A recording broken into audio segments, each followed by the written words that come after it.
जय माता लक्ष्मी। स्वागत है आप सभी का आप सबके अपने चैनल श्याम दीवानी रीति में। दोस्तों, कैसे हो आप सभी लोग? आशा है आप सभी लोग बहुत अच्छे होंगे। आप सभी को अघन गुरुवार की महालक्ष्मी व्रत की हार्दिक शुभकामनाएं। और जो अघन गुरुवार होता है, महालक्ष्मी का जो व्रत होता है, उसी की जो कथा है वो मैं आज आपको सुनाऊंगी। आशा है कि आपको बहुत पसंद आएगी। अलग अलग प्रांतों के हिसाब से कथा में कुछ फर्क हो सकता है, तो यदि मुझसे कुछ भूल चूक हो जाती है तो मुझे क्षमा कर दीजिएगा। तो दोस्तों, शुरू करते हैं वीडियो। द्वापर युग में भारतवर्ष में सौराष्ट्र नाम का अति समृद्ध देश था। उस देश का जो राजा था भद्रश्रवा, वह चारों वेद पुराणों उपनिषदों वगैरह कई विद्याओं से संपन्न था। साथ साथ वह पराक्रमी था, गुणवान भी था। उसकी सुरती चंद्रिका नाम की रानी थी। वह पतिव्रता थी और गुणवान थी, किंतु उसमें अपनी समृद्धि का बहुत अभिमान था। भद्रश्रवा राजा को सुरती चंद्रिका से 7 पुत्र और 1 पुत्री हुए थे। पुत्री का नाम था श्यामबाला। वह अति रूपवान थी, गुणवान थी, सत्यभाषी और विवेकी थी। तो राजा जो था बहुत दान धर्म करता था, बहुत धन खर्च करता था पूजा पाठ वगैरह में, यज्ञ वगैरह में। वह देश विदेशों से पंडितें बुलाता, यज्ञ संपादन करवाता था। धीरे धीरे राज्य का जो खजाना है वो खत्म हो रहा था। तो लक्ष्मी जी को चिंता हुई कि यह राजा रानी मेरे भक्त है, परंतु इस जन्म में वह मुझको भूल गए हैं। राजा इस तरह धन खर्च करता रहेगा तो वह मुश्किल में आ जाएगा। अतः मुझे उनको बचाना चाहिए। मैं भूलोक जा रही हूँ, तो मुझे राजा के महल में ही निवास करना चाहिए, ताकि इस राजा के साथ साथ पूरे देश को लाभ हो सके। इस तरह सोचकर लक्ष्मी जी वैकुंठ लोक से उतरकर सीधे राजा के उद्यान में पधारी। उस समय राजकुमारी श्यामबाला रत्नों के पासों में अपनी सखियों के साथ खेल रही थी। लक्ष्मी जी ने बुढ़ी स्त्री का रूप लिया। उन्होंने सफेद साड़ी पहनी हुई थी, माथे पर बाल सफेद हुए थे और उनके जो दांत थे वो 1 ही 2 बचे थे। उनके मुंह में 1 ही 2 दांत दिख रहे थे, बाकी पूरे झड़ चुके थे। उनके चेहरे पर बहुत सी झुर्रियाँ थी। वे लकड़ी के सहारे झुक झुक कर धीरे धीरे रानी के महल की ओर जाने लगी। रानी के महल की शोभा बहुत ही देखने लायक थी। उनके दरवाजे जो थे रत्न से जड़ित थे, उनकी सीढ़ियों में मणिक जड़े हुए थे। तो जब रानी के महल में जब लक्ष्मी माता प्रवेश करती हैं, तो वहाँ पर एक जो द्वारपाल होती है, महिला द्वारपाल, वो उन्हें रोक देती है और बोलती है, हे माँ जी, आप महारानी सुरती चंद्रिका का महल में क्यों प्रवेश कर रही हैं? आप उनकी अनुमति के बिना अंदर नहीं जाती। लक्ष्मी जी बोली, हे भद्रे, मुझे तेरी महारानी सुरती चंद्रिका से मिलना है, मुझे मत रोक। पहली स्त्री बोली, ये माँ जी, आप कौन हैं? आपके पति का नाम क्या है? आप कहाँ से आई हो? आप महारानी को क्यों मिलना चाहती हो? यह सर्व वृतांत मुझे कहिए, मैं उनको जाके बोलूँगी, तब आपको वहाँ पर प्रवेश मिल सकेगा। तो लक्ष्मी जी बोली, हे महारानी की प्रहरी, मेरा नाम कमला लक्ष्मी है, मेरे पति का नाम भुवनेश्वर है, मैं द्वारिका से आई हूँ। हे सेविका, अब मेरा नाने का यहाँ प्रयोजन जो है वो तू सुन।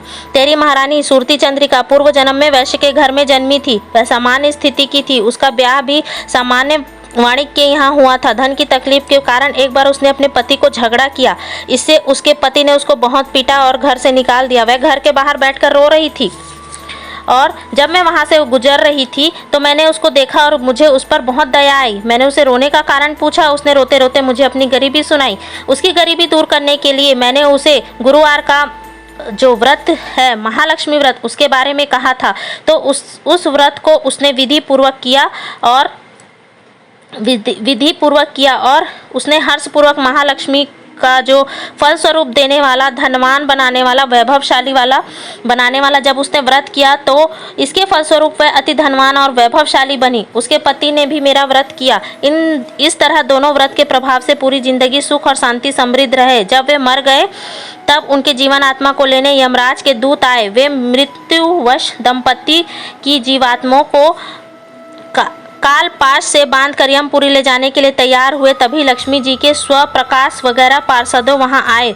उनका तेज सह न सके और वे यमदूत जो थे भाग गए। देवदूतों ने दोनों दंपत्ति को सम्मान पूर्वक श्वेत हंस के जोड़े में देव विमान में बैठाया और लक्ष्मीपुरी में ले गए। वे पति पत्नी ने जितने साल यह व्रत किया था, वह 1000 कल्पों तक लक्ष्मीपुरी में रहकर नाना प्रकार के भोग भोगने लगे। बाद में बचा हुआ पुण्य भोगने के लिए वे राजा रानी के रूप में यहाँ सुख समृद्धि भोग रहे हैं। हे राज सेविके, राजा रानी पूर्व जन्म में किया हुआ लक्ष्मी व्रत भूल गए हैं। उनका पुण्य क्षीण होने को आया है। इससे वे स्वाभिमानी अभिमानी हो गए हैं। वे मेरे भक्त हैं, इसीलिए मैं उनको व्रत का उपदेश देने आई हूँ। इसीलिए तुम जाकर महारानी को यह सब वृतांत सुनाओ। सेविका ने नमन करके पूछा, हे माँ जी, अक्षय सुख समृद्धि देने वाला यह उत्तम व्रत मुझे भी करना है। कृपा करके यह व्रत कब शुरू करें? इसकी क्या विधि है? यह व्रत में कौन से देव का पूजन होता है? हे भाग्यशाली माता, मेरे पर कृपा करो, मुझे भी यह व्रत के बारे में जानकारी दो। लक्ष्मी जी ने दासी पर कृपा की और व्रत की विधि बताई। इससे आनंदित होकर प्रणाम कर सेविका बोली, हे माता, आज मैं धन्य बन गई। आप ठहरने की कृपा करो, मैं भी जाकर महारानी को आपका संदेश और वृतांत सुनाती हूँ। सेविका तेजी से महारानी सुरती चंद्रिका के पास गई और नमन कर वृद्धा का सारा सर्व वृतांत कहा, किंतु राजमद में चूर रानी को यह अच्छा न लगा। वह क्रोधित होकर गई और बाहर पधारे हुए लक्ष्मी जी का अपमान करके निकाल दिया। लक्ष्मी जी वापस जा रही थी, वह राजकुमारी श्यामबाला ने देखा। उसने पूछा, हे माँ, आप खाली हाथ क्यों जा रहे हो? लक्ष्मी जी ने स्नेह से राजकुमारी श्यामबाला को सर्व वृतांत कहा। श्यामबाला जी ने भाव विभोर होकर लक्ष्मी माता जी के पांव पड़ी और व्रत जानने की इच्छा प्रकट की। लक्ष्मी जी ने श्यामबाला को व्रत की विधि सुनाई, आशीर्वाद दिया और वहां से अंतर्ध्यान हो गई। माँ जी के कहे अनुसार राजकुमारी श्यामबाला ने शास्त्रोक्त विधि अनुसार महालक्ष्मी व्रत 3 बार किया। चौथी बार उसने व्रत किया और उनका विवाह सिद्धेश्वर देव नामक राजा के तेजस्वी और सर्वगुण संपन्न राजकुमार मालाधर के साथ हुआ। ब्याह करके राजकुमारी ससुराल चली गई। उनके जाते ही ससुराल में सुख संपत्ति जो है दुगनी हो गई। राजकुमारी के चले जाते ही भद्रसवा राज का खजाना जो है खाली होता गया। राज में से संपत्ति समाप्त होती गई। राजा रानी भिखारी जैसी हालत में आ गए। रानी ने राजा को समझाया कि वह बेटी जमाई के पास थोड़ा सा धन ले आए। राजा लज्जा का अनुभव करते हुए जमाई के नगर में आया और राजघाट के पास वाले एक वृक्ष के नीचे थक कर बैठ गया। एक दासी ने उनका परिचय पूछा। राजा ने कहा, हे दासी, मैं श्यामबाला का पिता हूँ और सौराष्ट्र से आया हूँ। तू जाकर मेरी बेटी को आगमन का समाचार सुना दे। रानी की पिता की यह दशा देखकर दासियों को भी बड़ा आश्चर्य हुआ। उन्होंने यह बात जाकर श्यामबाला से कही। श्यामबाला ने सेवक के हाथ सुंदर वस्त्र, चंदन, पान, बीड़ा और घोड़ा पिता के लिए भेजा। सेवक ने यह सब भद्रश्रवा राजा को दिया। राजा का यह वस्त्र धारण करके बेटी जमाई के पास आया। श्यामबाला ने अपने पिता को सम्मान सहित 4 दिन रखा। 5वें दिन उनको घड़ा भर के रत्न, सोने की मोहरें वगैरह देकर विदा किया।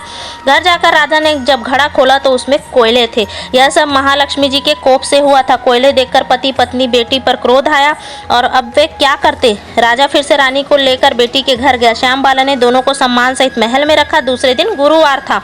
श्यामबाला हर साल की तरह व्रत कर रही थी, तो उसने दूसरे दिन यह व्रत किया। तब उसने अपनी माता के पास भावपूर्वक महालक्ष्मी व्रत करवाया। सुरती चंद्रिका को अपने महल में आई हुई वृद्धा की याद आई।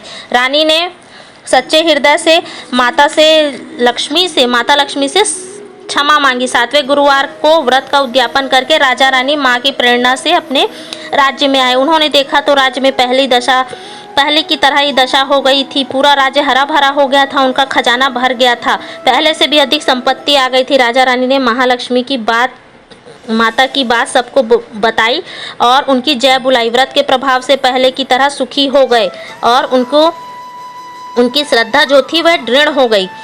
अब वे कायम से यह व्रत करने लगे। माता पिता फिर से सुखी बन गए। यह सुनकर श्यामबाला को अति आनंद हुआ। वह तो जानती थी कि माता लक्ष्मी जी की कृपा है, उनके व्रत का प्रभाव है। वे माता पिता को मिलने आई, किंतु माता पिता घड़े में से निकले कोयले को ना भूले थे। वे तो मानते थे कि बेटी ने जानबूझकर कोयले दिए, अतः उन्होंने बेटी को सम्मानपूर्वक रखा और कुछ नहीं दिया। किंतु चतुर श्यामबाला मायके की लाज रखने के लिए गुप्त रीति से अपने साथ नमक की पोटली ले गई। जब श्यामबाला अपने ससुराल आई तो उनके पति ने उनसे पूछा कि तुम अपने ससुराल से मायके से क्या लाई हो। तो उन्होंने बताया कि मैं अपने मायके से वो चीज़ लाई हूँ जिसके बिना भोजन जो है अधूरा रहता है। जब उनके पति मालाधर को कुछ समझ में नहीं आया, तब जो श्यामबाला थी उन्होंने ऐसा भोजन बनाया जिसमें उन्होंने नमक नहीं डाला। उसके बाद जब मालाधर खाना खाने लगे तो उनको लगा कि ये कैसा खाना बनाया है, इसके बिना तो इस खाने से अच्छा तो है मैं भूखे रह जाऊं। तो उन्होंने अपने मायके से लाया हुआ जो नमक था उसको डाला। उसके बाद उन्होंने खिलाया उनको। तब वे खुश हो गए और बोले कि हाँ, ये है खाना, यही असली आनंद है। तो फिर जो श्यामबाला थी उन्होंने बताया कि मैं वानगी से नमक लेकर के आई हूँ। अपने मायके से नमक लेकर के आई हूँ, नमक से भोजन स्वादिष्ट बन गया। तो इस तरह श्यामबाला की चतुराई ने अपने मायके की लाज रख दी। इस तरह श्यामबाला अपने पति के साथ सुखपूर्वक रहने लगी। उसने जीवन पर्यंत माता लक्ष्मी का व्रत किया। इस प्रकार उसके माता पिता ने भी यह व्रत कायम किया। राजा रानी को देखकर उनकी प्रजा भी